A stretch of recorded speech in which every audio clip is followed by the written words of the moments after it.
this lesson. So, are there any questions now about what I just showed you there? I'm happy to bring Plane Maker back up if we need it. We may still bring it back up here in a moment. All right then.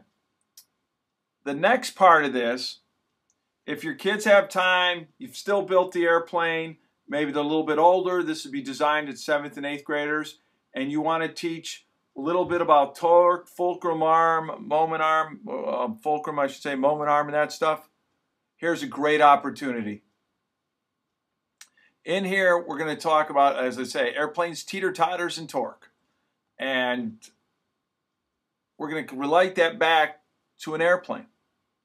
So this is great if you've already done simple machines and you've talked about levers.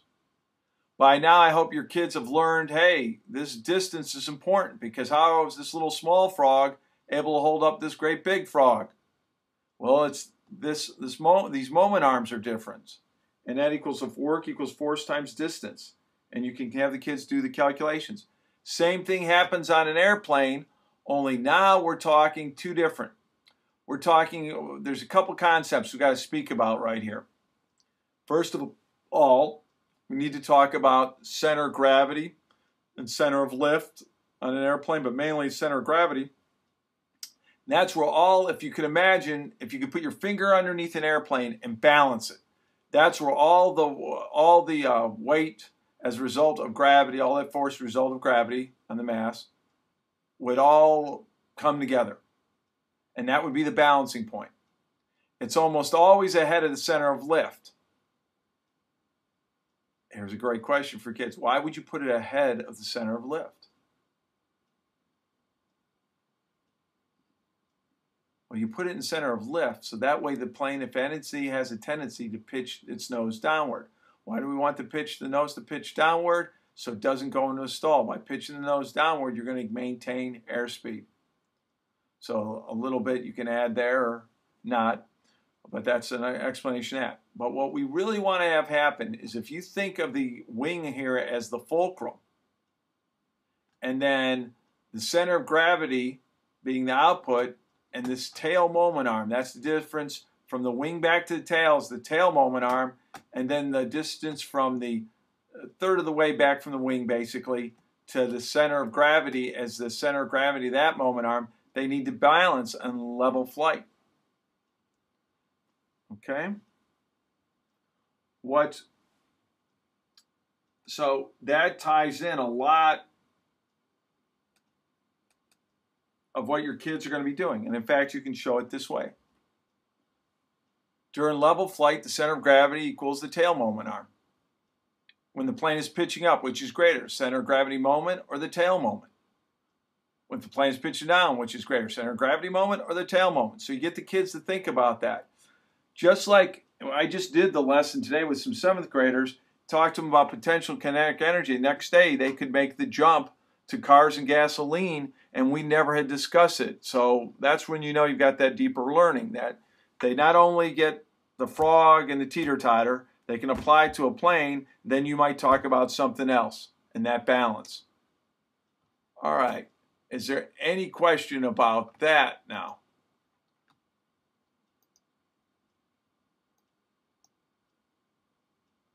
Do we have any questions regarding that?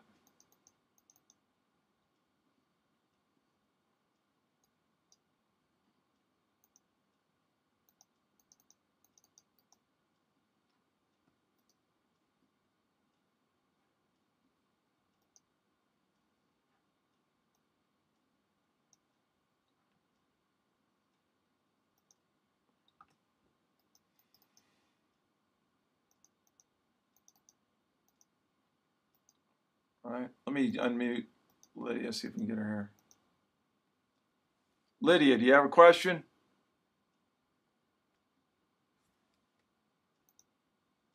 Nope, I think I'm doing good. Excellent. What about you, Andy?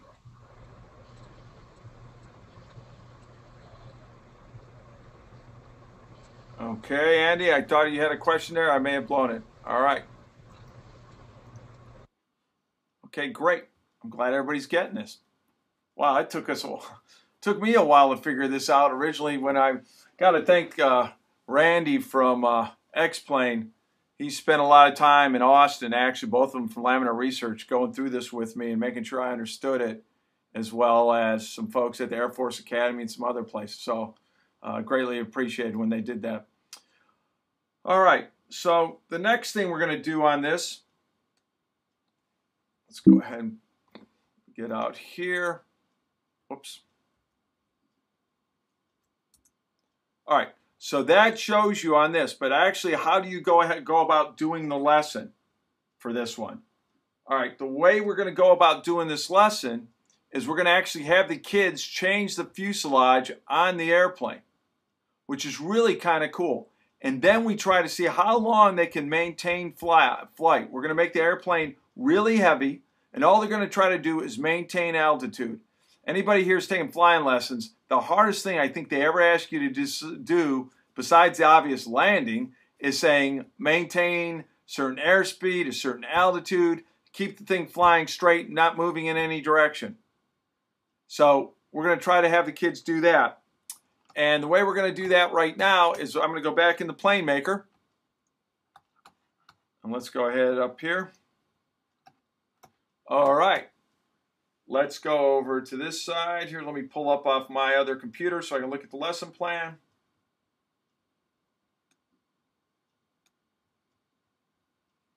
Okay. Now. All right. So here's how we're going to start off. If you got the lesson plan 38, you're good to go. If not, I'll just show you everybody what we're going to do. Believe it or not, we're going to go off right off the bat and name 2 airplanes. So let's go do it again. And I want to make sure that's Dubik 20. So I want to open a different plane, hopefully. Come on, let's go in here. Let's open our test mule. There she is. Okay. Now, what we're going to do on this one is save it again. So we'll go ahead before we do it. We'll save as. We're going to call this again Tom Dubik, and then we're going to name it Short Tail. Okay. Actually, we even call it for pitch stability because we're controlling the plane going up and down when we're doing this. This is pitch stability, so PS, and then Short Tail. All right. And folks, obviously, you can have the kids name these whatever you want. I just think you're going to find the kids have a lot of files here. Tom Dubik, PS, and then we're going to have, not surprisingly, Long Tail.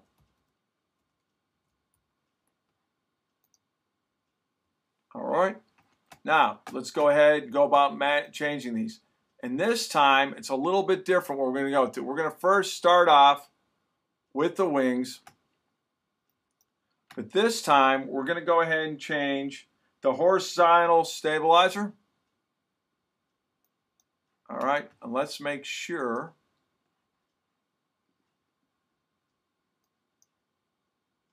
Let me do one thing here real quick. I want to make real sure that's the long tail, so we're going to make sure I don't want to blow that. So I'll go back to standard, go into wings, I go to horizontal stab. And it says on the long tail, we're going to make that 22.8. So let's go to horizontal stab, longitudinal arm. All right, look at that. It's this area right here. Very long back there. Okay. And then we're going to make the vertical stab arm. We're going to move that one back to 22. So let's do this. Whoops, whoops, whoops, whoops. All right, I said vertical stab. All right.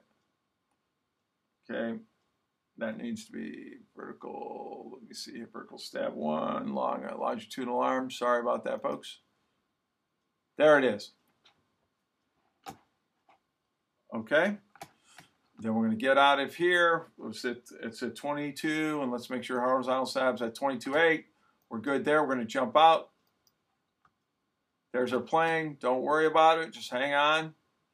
We're going to hit that save. Then we're going to open another one. Short tail. Open that one up. Go back to standard. Go back to wings. All right. Horizontal stab in this case is going to be 5.8. So let's go longitudinal arm. Make it 5.8. There it is.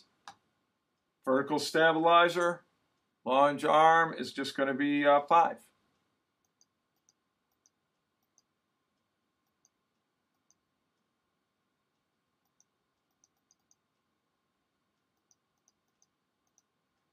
There you go.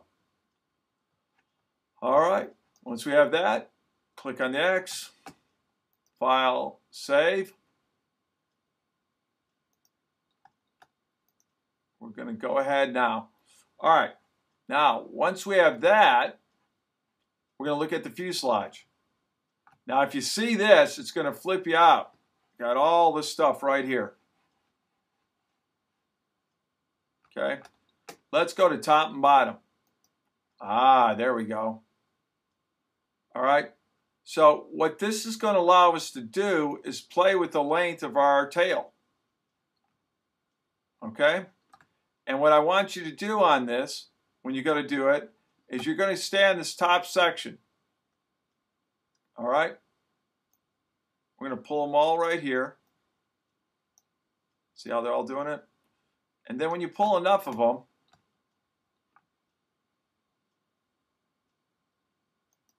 do reset to the vertical, which I still didn't get it right where I wanted it, so let's do this.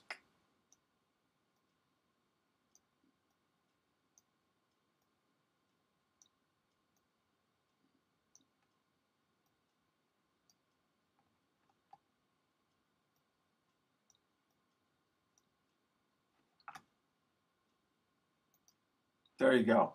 So there's our shorter squatter airplane. Let's see how that looks compared to it. We even can pull it up even more than that. So let's go ahead. I pulled it up there. Let's do it again. We're going to go ahead and hit fuselage. So let's see it one more time. We just grab this, hold your mouse down, bring it over, and it says in the directions right to this gray box. So that's what we were talking about originally. Pull this here.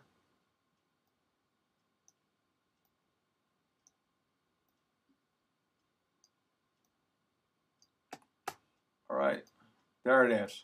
Now let's go back, take a look at that. There's our short, stubby airplane. And don't worry if it's a little bit left off that. Okay?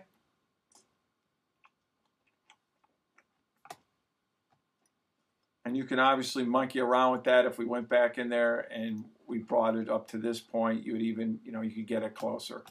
I think you're going to see it's pretty dramatic. On the, let's get out of this plane. So what I'm just saying here is it can be over a little bit. If you want to bring it up, that's fine. All right, now we're that. So I'm going to make sure I'm still doing the short tail. Save that. Open up. We're going to do long tail. There's the long tail.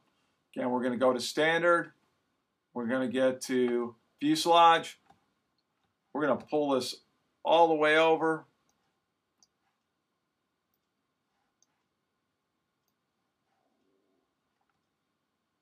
About as much as they'll let us.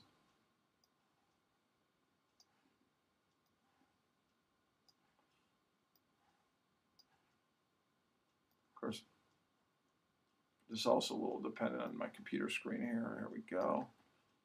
So, whoops. Try that again.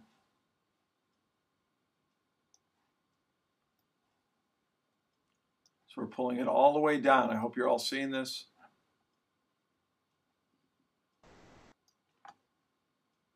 There we go. All right. Let's go out of that. There's our tail. I pulled it a little bit too far. That's not a big deal.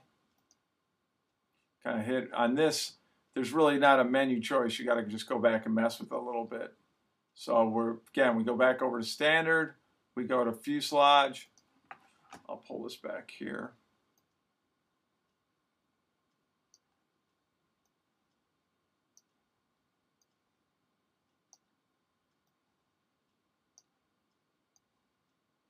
By the way, in the other next 3 lessons, you'll never change the body. So if you never do this part of the lesson, it doesn't detract from anything.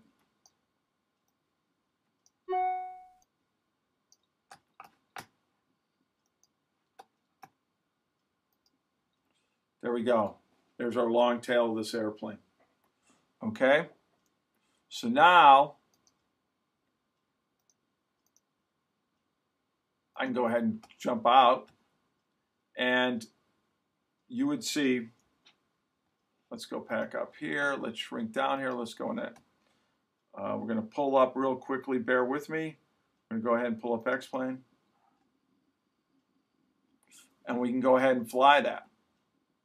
And what you're going to try to do is put a bunch of weight in this airplane and maintain altitude.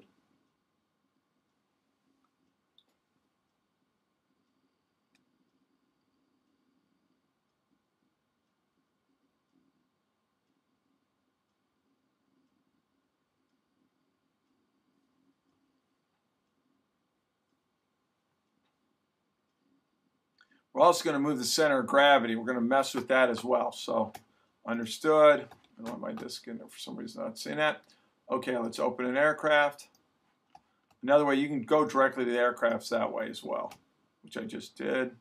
Fan RVs. Let's go.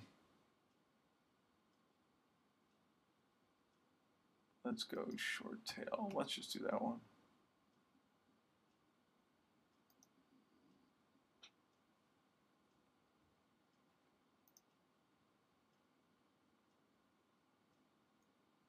Okay, wait a second here.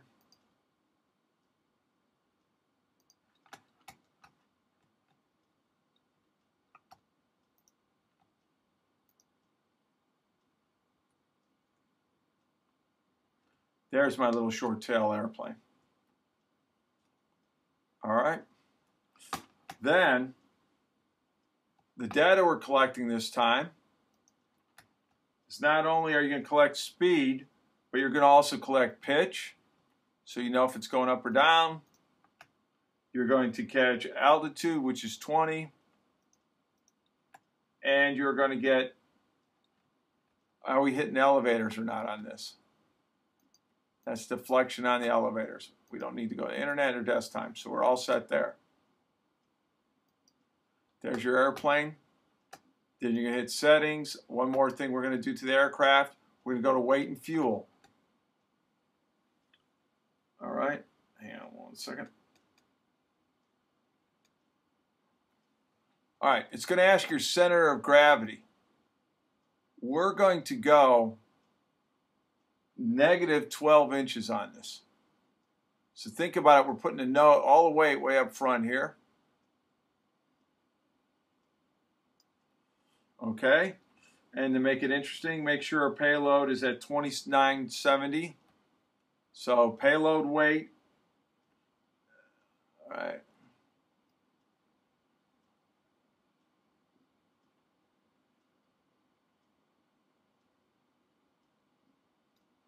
There you go. So we've filled it up with a bunch of weight. We've moved the center of gravity forward. All right. Now, we're going to jump out. Look at the airplane, too. It's struggling with that weight. Look at the landing gear kind of bounce up and down on that a little bit. All right. The next thing we do is quick flight setup again, and there's our, our little airplane. Notice the tail looks different. They use the actual thing, so it's very cool that way. All right. So, according to the lesson plan, you're going to establish, maintain flight above 2,500 feet as possible. Be consistent as possible. Repeat for both airplanes. And you're going to, as you do the airplanes, remember you got to change that center of gravity and balance. This is one lesson where what we really are trying to do is look for trends when the kids fly. So they're going to come in, they're going to be final approach. I'm going to try to fly this airplane. I'm not changing my thrust at all.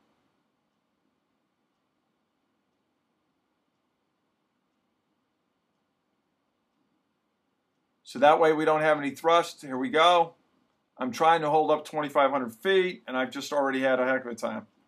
I'm trying. I'm going to keep trying. We'll pause this right now. Any questions of what's going on?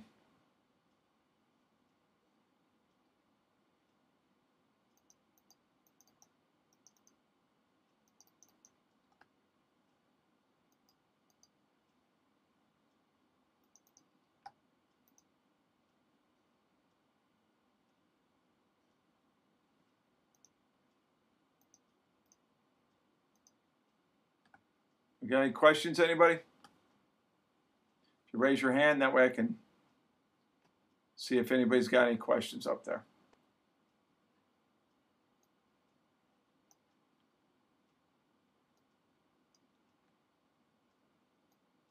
Oh, I'm going down. Yeah, and no doubt on that one. Why do you add the weight? Because we really want to drive home the point that we're taking this thing out of balance. What you're doing is you're putting more weight into the plane than really it can fly with. And that's why the red lights by the warnings come up to tell a pilot. If we have any pilots in the audience, I think Judy was here today, she would tell you this. That balance is really important. So we add weight to exaggerate this. We also move that center of gravity forward as well. All right? So with that in mind, we add the weight so it really puts a stress on the plane. The plane cannot stay up in the air. But by using the short tail, we're going to see it can't stay up in the air very long at all. But by putting a much longer tail and therefore creating a greater tail moment arm, it's able. Think of that. Think of the weight being if that's the center of gravity. So that's like putting a big person or a big frog on the one side of the teeter-totter. If we just use a short side of the teeter-totter and a small frog, the teeter-totter is going to go by way of the big frog. But if we can make our teeter-totter really long, and then we put our, that side of the teeter-totter very long, and we put our little frog on it, it can hold up the bigger frog longer. If that makes any sense. So that's our plane here. It's going to struggle to try to keep up. If we did that, if you do this lab, you'll see if you do it with the bigger long tail, it's going to stay up much longer.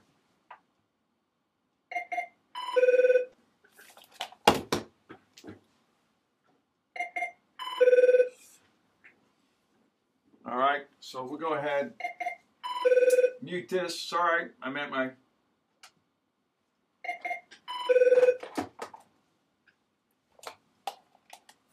Okay, could we have had more things go wrong tonight than any way possible? Just one of those kind of lessons. All right. Any other questions on this?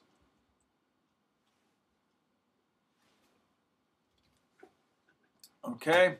Now, the next thing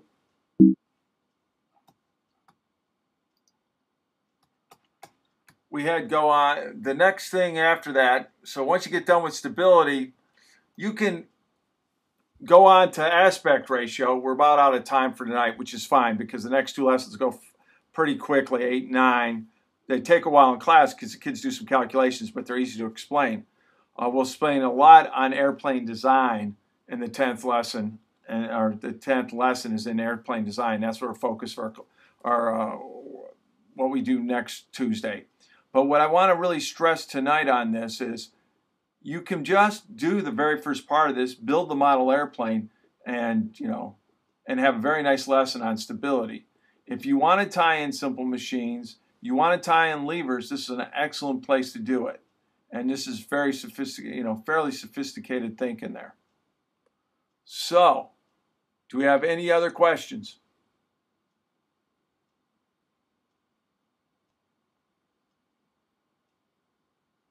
If not, thank you for patience tonight on this.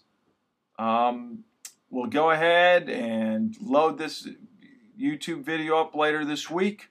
So you have lesson 3. We have one more lesson. We'll get into the nuts and bolts of the airplane design. And I think you're going to find it really useful and very informative.